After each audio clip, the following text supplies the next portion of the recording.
Hello and welcome to Drunk Doctor Who. What episode is this? Episode 11. Episode 11. Episode 11. I hitched my pants. Alright. What are we drinking today? I was drinking martinis, but I've got dirty ones. dirty martinis. I like my martinis like I like my women. Dirty. Yeah, but after a few dirty martinis, you can go straight vodka, and you don't want them as much. And you have your Reds. Red's Apple Ale. Red's Apple Ale, because you can't handle vodka or wine. So today we watched. Really shouldn't. I like vodka's drink. That's so bad. Vodka's good. Watched The Rescue. This DVD has two serials, The Rescue and The Romans. We'll watch The Romans next time. Mm-hmm. And in addition to The Rescue, there's only 2 episodes. We watched the Doctor Who and the Daleks movie, because you can't get drunk in 2 episodes. It's true. This... You could, but... Oh my god. No, you'd be hammered. Shots. Yeah. Alright, this is the movie they made for the theater. They did 2 of these, both with Peter Cushing as a doctor. Doctor. Yeah, well, no, as Doctor Who, not the Doctor. Anyway, he's... Alright, hold on. Let's talk about The Rescue first. Alright. Rescue. Alright, yeah, what question on The Rescue? We'll get... Hey, Doctor Who and the Daleks is kind of supplemental. So The Rescue was a 2-episode serial to replace Susan, who we just lost in the last serial. Susan ends up being replaced by Vicky. Yep. Oops. I left 6 episodes from last time. 2 episodes. 2 episodes. Ignore that 6. Okay. 2 episodes. Okay. It ran from the 2nd of January 1965 to the 9th of January 1965, which was cool because the movie Doctor and the Daleks, well, also came out in 1965, so we're in 1965 now. Totally unrelated. Well, it just happened to work that way. Okay, yeah. This little 2-parter seems like a quick thrown together. We need some way to replace Susan. Yeah. And so it's because Vicky's character is very much like Susan's in the way she acts and the way she talks, and her character, the age of the character, her thematics. Yeah. Now eventually they get away from the damsel in distress, the ingenue. Which is why the actress that played Susan left, was she didn't want to play that kind of character. Correct. And she wanted to be more of like what's her face in the Avengers, Emma Peel, or is that the Black Widow? No. The Avengers was a 1960s British TV show. They made a bad movie from it. Sean Connery, Uma Thurman. Shaken, not stirred. Yeah. Horrible movie. But anyway, they. You ever watch that for Bad Movie Night? Not yet, actually. But the original TV show, The Avengers, had the women were all very, very capable, very competent, very amazing. Like the Spice Girls. What? No, not the Spice Girls. Charlie's Angels. Charlie's Angels, yes. That's what. Where do you get the Spice Girls? Charlie's Spice Girls. That movie's also bad, but it's fun bad. And then they made a terrible Spice video game movie, yeah.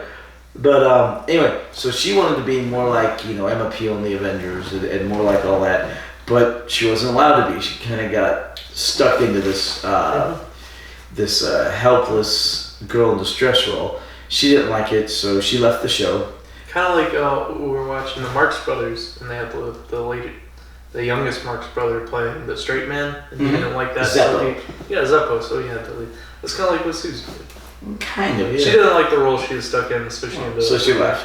And they replaced her with Vicky, who is a slightly younger actress, playing a slightly younger character, it would seem, so that she can grow for a couple of years. Well, we decided that she must have been playing like a 14-year-old character. Yeah. That's how she acts. Yeah, perfect ingenue,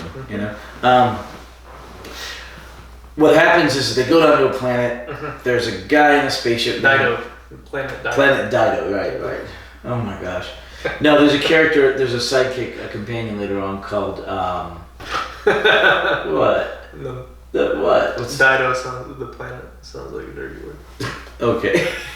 Alright, there's a companion later on called Dido or whatever. Dido. I can't think of her name right away. Dodo, that's it, Dodo. Her name? No, seriously.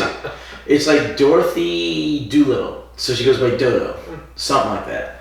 Very British. And she's horrible. Oh my god. She's bad. We just couldn't wait to get rid of her when we were watching through it. Anyway, so she also is the young female damsel in distress type. They keep a lot with that type until the Third Doctor. The Third Doctor, Second Doctor. Third Doctor, yep. The Third Doctor has a scientist as one of his companions, and then his second companion is a ditzy blonde. Fourth. That's Fourth Doctor, right? Your favorite. Exactly. And then the Third Doctor gets Sarah Jane Smith as his companion eventually, and that's the end of any sort of ditzy women as companions for a long time. No more damsels in distress. Sarah Jane is the I am woman, hear me roar. She gets into a lot of trouble because... the Clorox lady.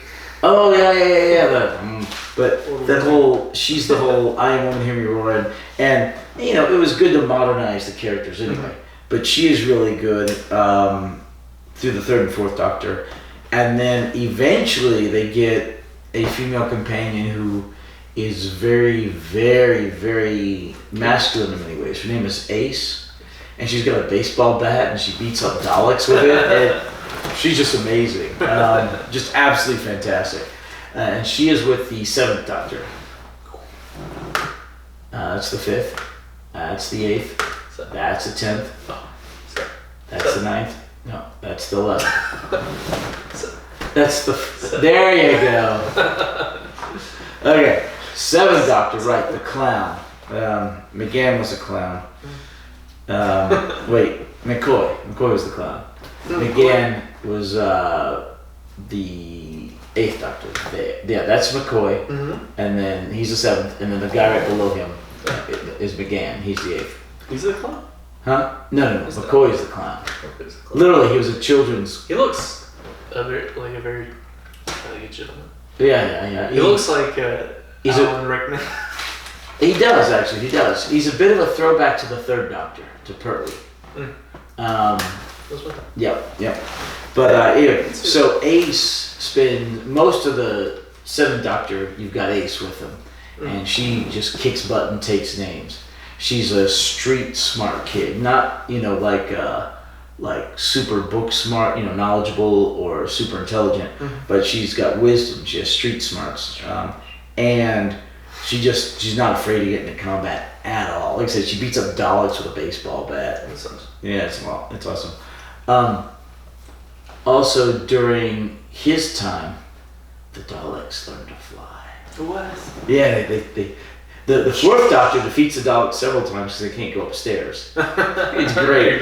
Right. But in the classic series, during the Seventh Doctor, they learn to elevate and fly. And it's quite a shocker when it happens. Yeah. But anyway, so you've got... a powerful enemy and... Yeah, the 2 episodes. So you got the guy Bennett. And you got this bad guy, Coquillion. Oh, we don't know that yet.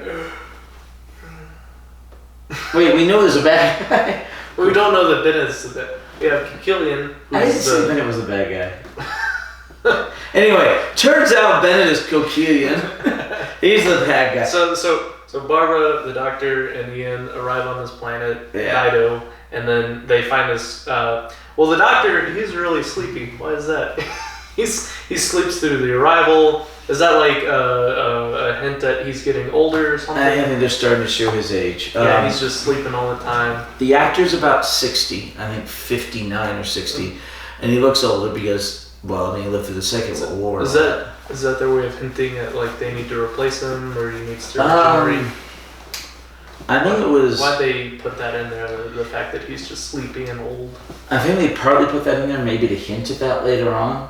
But I think also they wanted him conveniently out of the way so that Barbara and Ian. Because remember, yeah, that makes sense. Remember, the Doctor had been to the planet before. Right. He knew what that ceremonial headdress was. Right. He would have known that was somebody faking that they looked like us. Mm-hmm. So they had to keep him out of the way right until he confronts the bad guy. Yeah. So he never saw him before then, remember? That makes much sense. Right, yeah. So he has to be conveniently shunned to the side, and then that way Barbara and Ian can be scared. Otherwise, the Doctor's there, he goes, dude, what are you doing in that headdress? That's for ceremonial purposes only, you know? Another way of explaining that is he's getting older and he's sleepy and he is. Exactly. Plus, they've had a bunch of adventures, boom, boom, boom, boom, boom. Yeah. And while the other guys are younger, Barbara and Ian are younger, the Doctor's not, you know? Mm-hmm. And it specifically states at the end of this episode, maybe hopefully we can get some rest. Yeah. And he does in the next serial. It's kind of cool. He does. And then also the Doctor's kind of emotionally impacted by losing Susan. Like it's like Susan opened the door, but Susan's not there. Susan's not there. Yeah. He just takes a moment to reflect on that fact. And well, we don't know exactly how long he's been traveling with his granddaughter. It was his granddaughter. Yeah, we don't know because we come in the middle of their adventures, or maybe towards the end, or who knows. Towards the end. Yeah, but based on Susan's approximate age, even if Time Lords live a lot longer, maybe, we're somewhere in the middle of their adventures, because she looks incredibly young, but she's a Time Lord, supposedly, as opposed to a human, although it's never directly addressed. But it's funny, because she got left on Earth, and she regenerates, so in theory we could see her again. Yeah, I hope so. Was the 13th Doctor?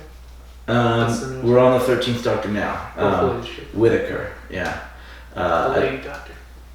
Yeah, the female Doctor. Maybe Susan's regeneration will make it. Anyway. Yeah. Yeah. So not every Time Lord has a TARDIS?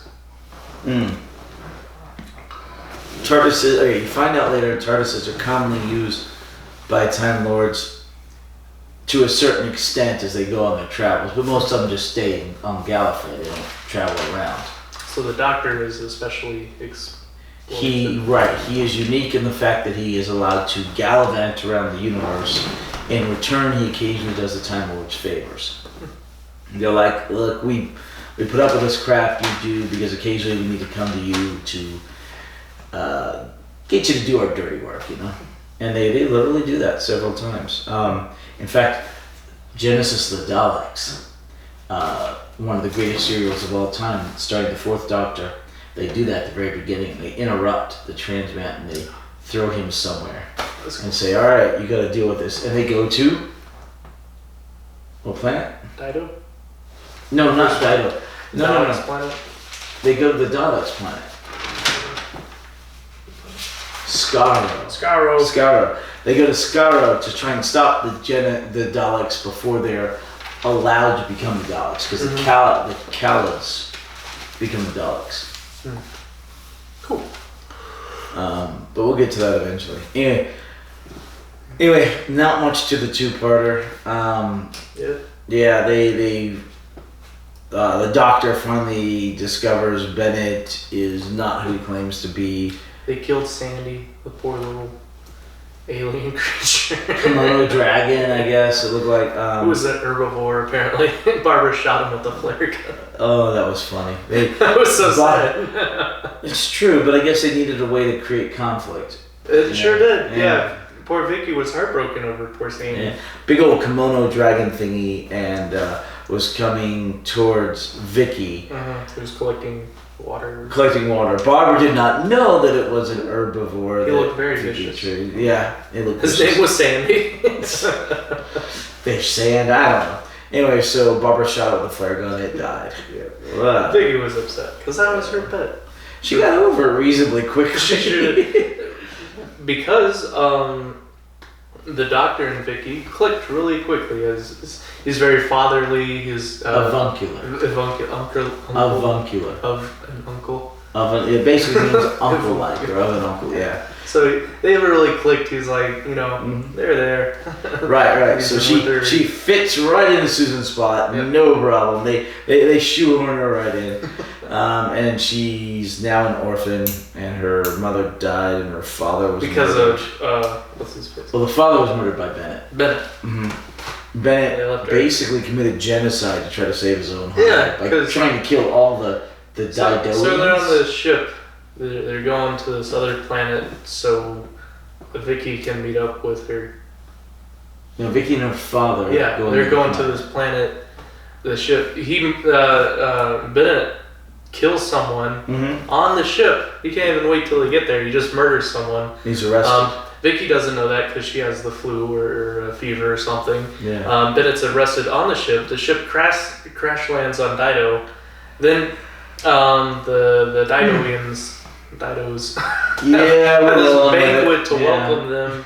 They welcome them. Bennett grabs a mining tool wrench. He creates an explosion. Sonic kills all of the crew members and the Dido. He thinks he kills all the Didos. Right. Two of them end up backing him up into the pit later on. Yeah. So he's eaten by something. So he just kills everybody to try to cover up the fact that he murdered this person because they didn't radio back to Earth his sentence and his arrest. Yeah. There are no witnesses if you kill all the witnesses. Pretty extreme though. Yeah, he's a real. That's how it works in Skyrim. Right. You killed the last witness, so now you don't have a bounty. Just kill everybody. I don't know. I played Skyrim for like a week. There's no one to report the crime if you kill everybody. I'm like, this is like World of Warcraft without other people. Why am I not playing World of Warcraft? And so I stopped playing it. It's fun. Yeah, I bought it. I have it. I don't have it anymore. It's fun. Yeah. Anyway, so that's it. They've got Vicky. That's pretty simple. The doctor shows up. He recognizes Bennett is really Kikilian.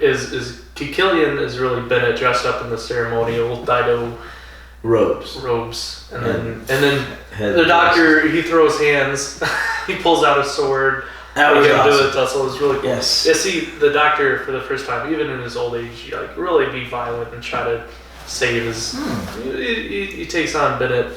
Doesn't go too well because he's real old. No, you remember when he knocked out the? Yeah, he knocked out during the French Revolution. Yeah, he basically shillelagh'd the guy in the back of the head, right? Yeah. But you never see him open combat, Not often. He's okay.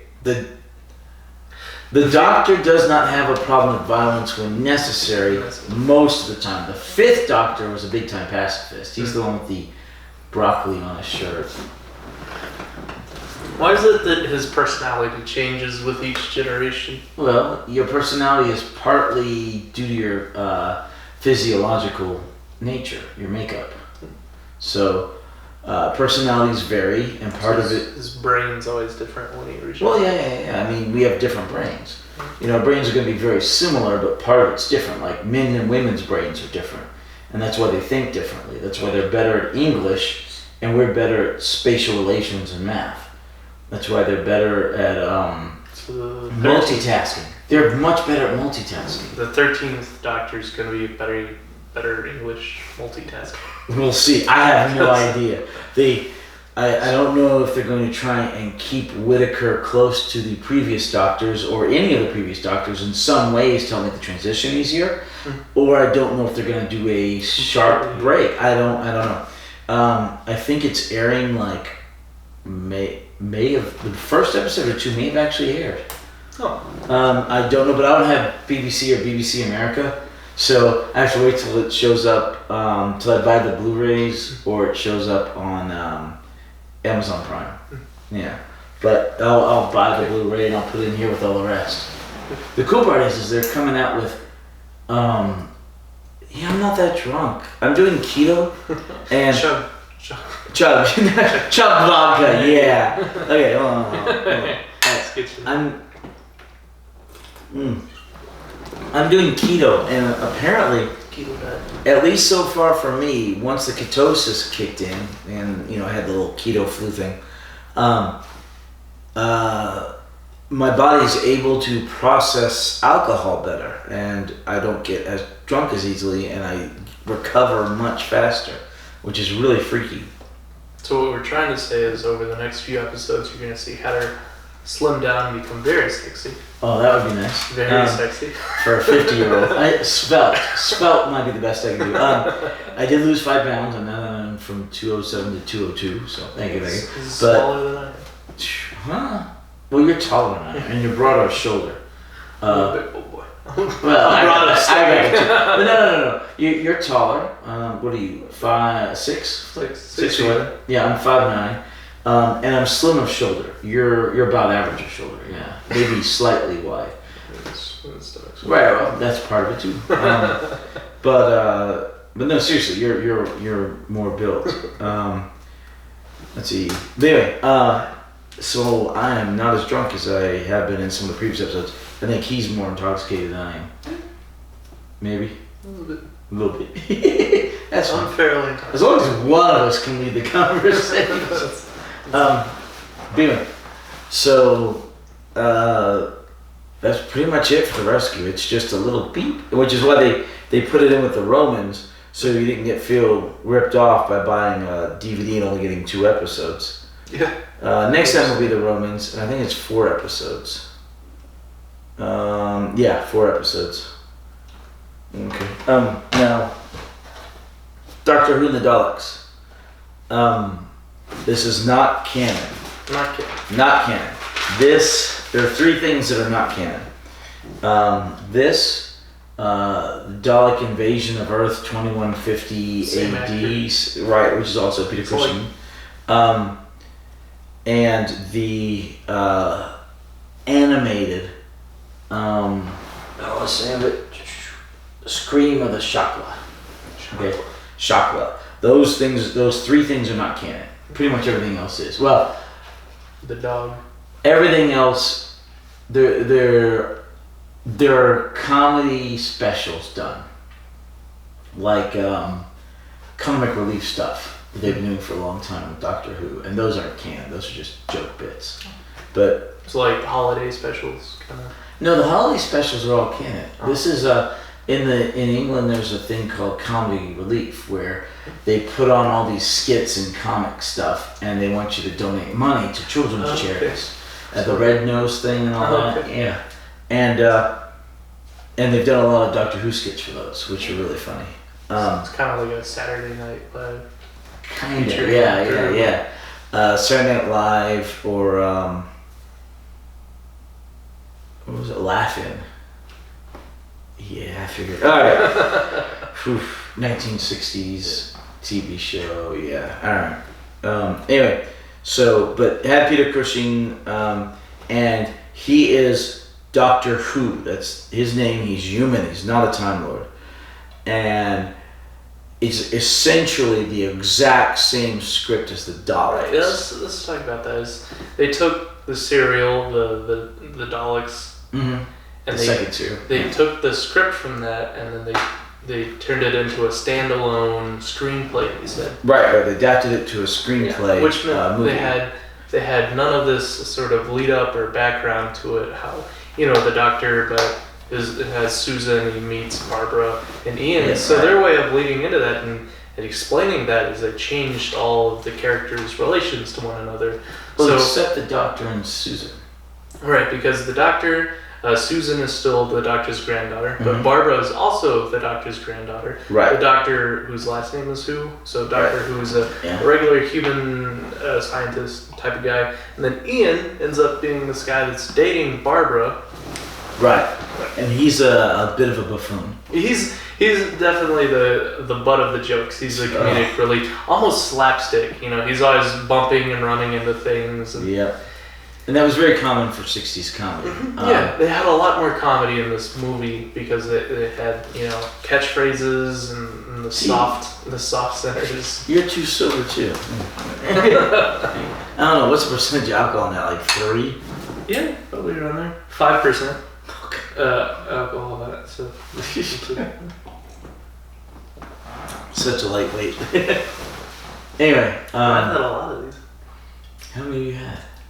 This is my 5th one. Yeah, you are still not driving. All right, but you're still coherent. Mm-hmm. Anyway, so you want to try some of that? You're coherent. I'm lying. Yeah. Do you need another one? No. But anyway, so Good. the changes from the TV show that are good is that, well, it's in color. That was nice. The first time we ever saw a Doctor Who thing in color. Right. And the Daleks and all that. And that's the what Daleks. That was really cool. Got to see the Daleks, the Supreme Black Dalek, and the Dalek Supreme. The weird gold ones and yellow ones. And there's some that look like a bumblebee. They're black and yellow. Yeah. Dalek Supreme. The negative changes are they cut a 7-episode serial down into 83 minutes. Yeah. So you're losing about half the material. Yeah. So a lot of the discussions, a lot of the stuff just gets lost, in the translation from TV to movie. Is the TV show, they had they named all these creatures, especially during the Daleks, they named the swamp monster, and they named the creature that they first run into in the petrified forest, and all that, they're hinting at this bigger universe and this bigger thing. In the movie, they have no time to explain that. So right. Well, they could have. I mean, most movies, are going to be longer than 90 minutes, but they shorten everything out. So they had the first time in the TV series we had the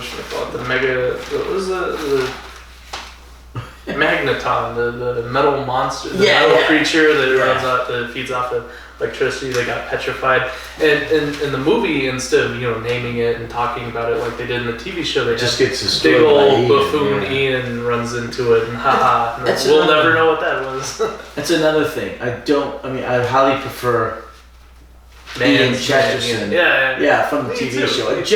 A gentleman and a manly guy who's gonna do so, as opposed to the buffoon that he is in the movie. I don't like what they did with his character. Right.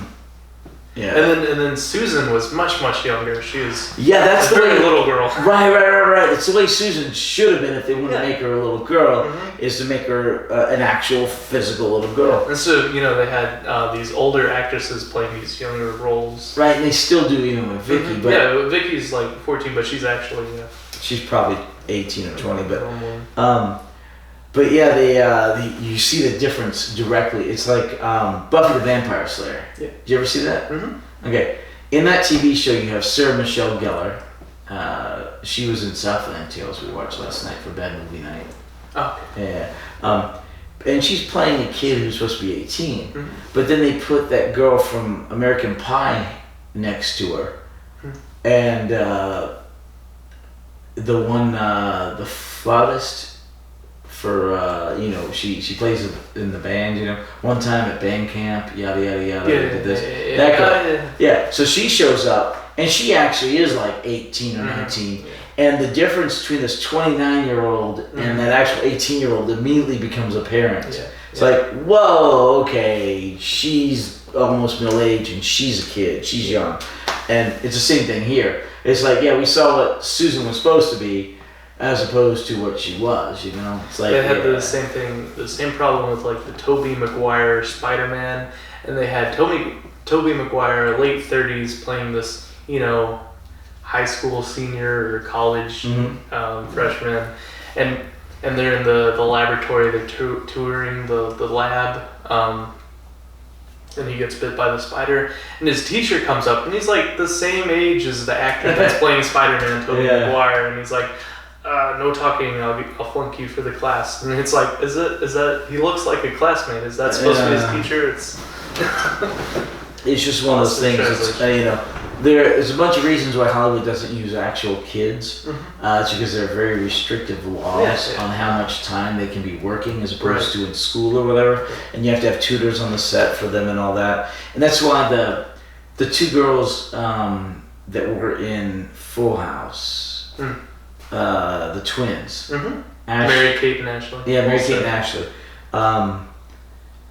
They were really awesome because they were twins, but they were playing one character. So you got the full time with them as an actress because you just kept swapping them out. Yeah. So that was a real find. But usually they could only be on the screen half the time as an adult.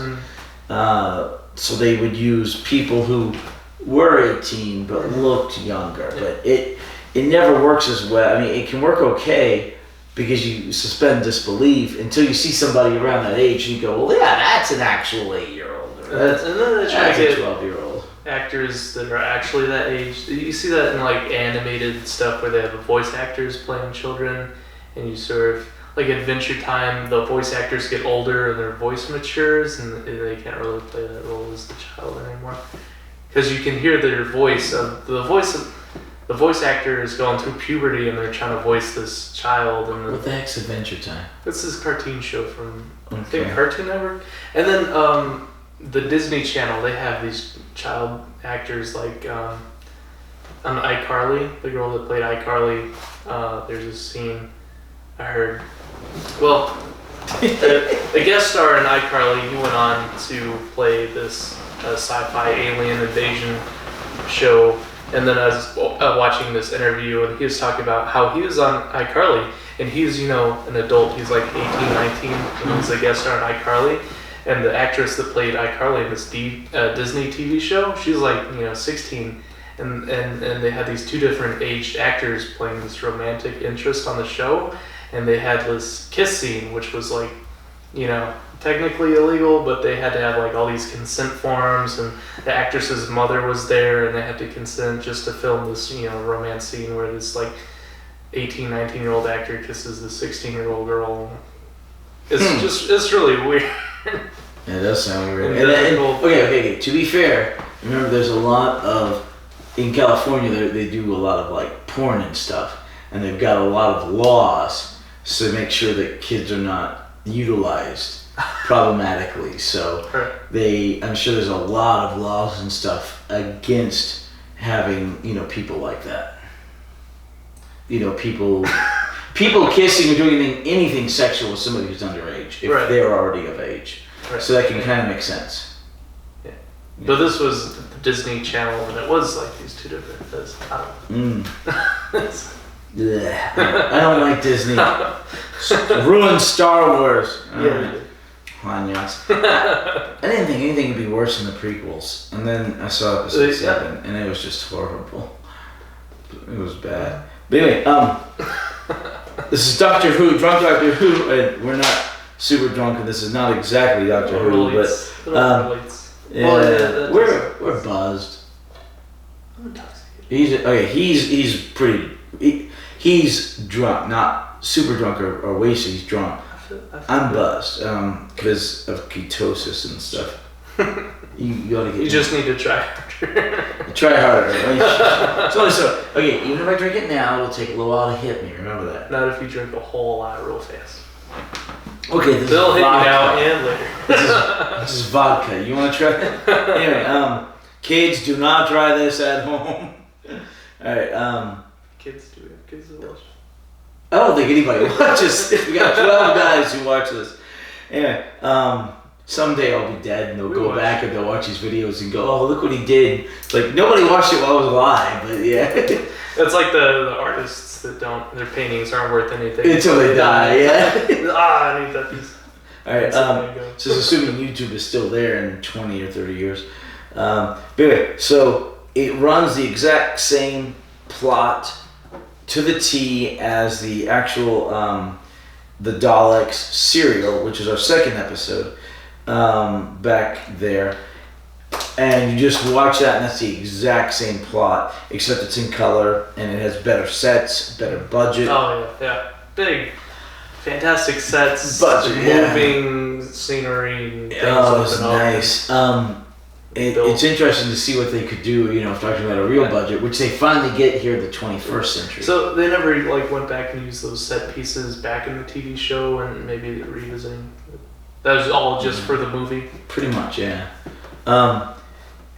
Another weird difference between this and the original serial, of course he's Doctor Who, not the Doctor, but also it's not the TARDIS, it's just TARDIS. Yeah. They keep saying go back to TARDIS, not the TARDIS. It's something he just built. Right. That's also a British thing where they say hospital instead of the hospital. You must go to hospital, not you must go to the hospital. Okay, I don't know about that. But I do know in the show it's commonly referred to as the TARDIS. And in this it's just TARDIS. TARDIS, because he built TARDIS. Right. Time and relative. That lack of an article bugged me. I don't know why. Oh, and the one guy, the coward, in the original, there's two brothers, and there's one who's a coward, and he's in the exact same situation where he's falling off the cliff, and he cuts the rope to save the others, but he's going down. But in this one, he doesn't die. It's much more child-friendly. Child-friendly. Well, this is at least a movie. You gotta pay to get in. At least that's a TV show any kid can watch. But they took out all deaths. They took out no. Remember the one guy got sucked down into the swamp. That's true. And the other guy was it didn't show that. That was off camera. What's this rated G?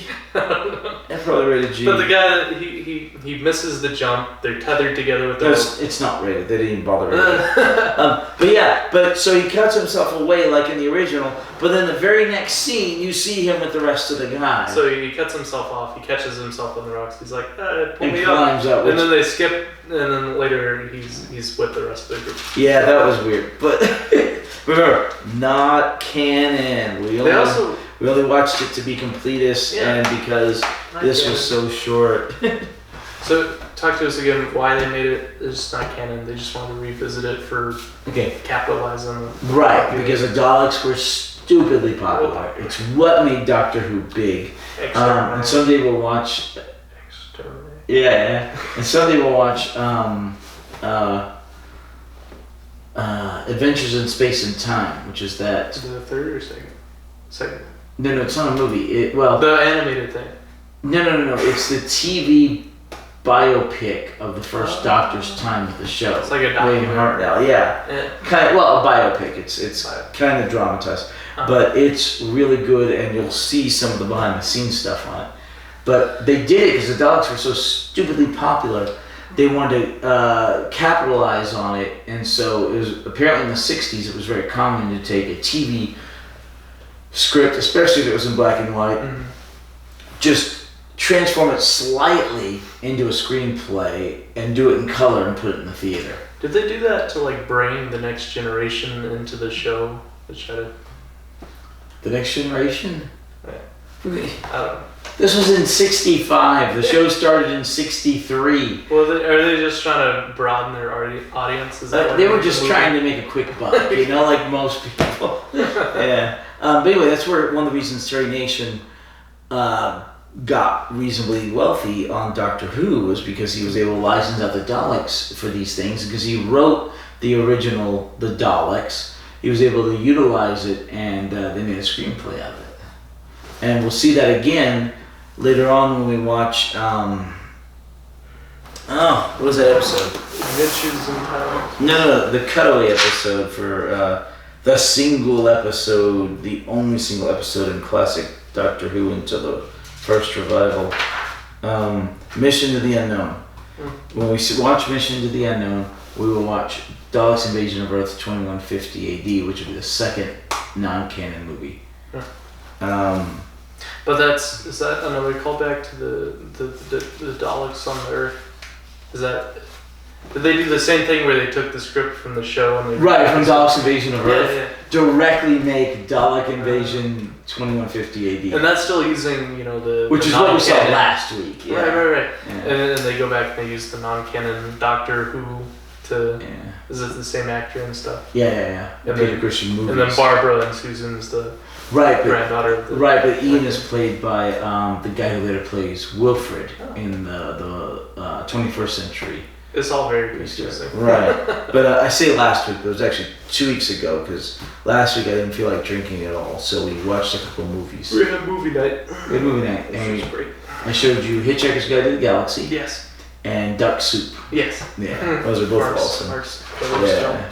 British comedy and American comedy. Both very different comedies, but both very enjoyable. It's hard to get more British than Hitchhiker's Guide to the Galaxy, and it's hard to get more American than Duck Soup, But probably next week, we'll be watching The Ronins, which is the 4-episode serial, which is the other half of this 2-disc deal. Yeah, and that'll be cool.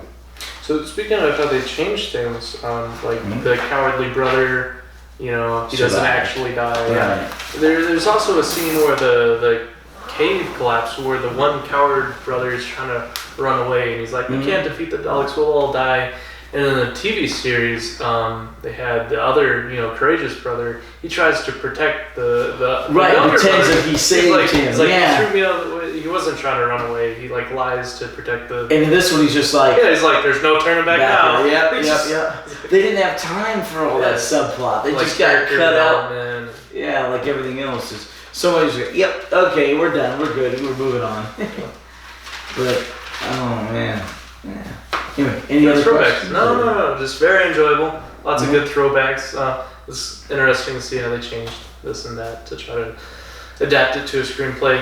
There are things that we like and some things that we don't like how they changed Ian's character to be the comic relief. And some things are necessary, some things are. Yeah. But it's But they're just trying to make money. And we got a cool. It's cool. And we've got Vicky, and she's wearing a Kermit-like outfit. Had a little Kermit the Frog. The little deal. And that was cool. And hopefully she changes. I think Does she change does. her outfit in the Romans? Well, they all kind of wear Roman stuff for a while. It's kind of neat, yeah. Which is odd because that's also how the movie ended, on a sort of cliffhanger, where they're trying to go home, and Ian, the Romans kind of. The Romans are charging towards them, and he closes the door, and he's trying. That's just like a particular Blackadder episode, but it's a comedic cliffhanger ending. Right. But yeah, what they will do is at the very end of the rescue, not the movie that we watched, but the very end of the rescue, they materialize, and they literally materialize on a cliff face where the TARDIS is hanging there, and they go, "Will you feel that?" And then the TARDIS falls off the cliff, and they fall forward. Why is it that the TARDIS always materializes in the worst place possible? Not always. It seems like it's something's always going wrong with the TARDIS. It's a drama. We're creating tension. You can't have tension without drama. It's always the TARDIS's fault. Yeah, it's funny. But anyway, I don't know if it's a short episode. It seemed kind of short, but I'm also more sober than normal. But anyway, hopefully we'll see you next week or whenever you're watching this. Mm-hmm. Yeah. Thanks as always for joining us. Always. Yeah, we do this for fun, and we hope to bring pleasure and enjoyment to others any way we can. Please watch along. Giggity. All right. Exactly. Like, subscribe. Yeah, like, subscribe, whatever. Click all the annotations that we don't put in the video. Wait. Because we don't. What are you talking about? Yeah, exactly.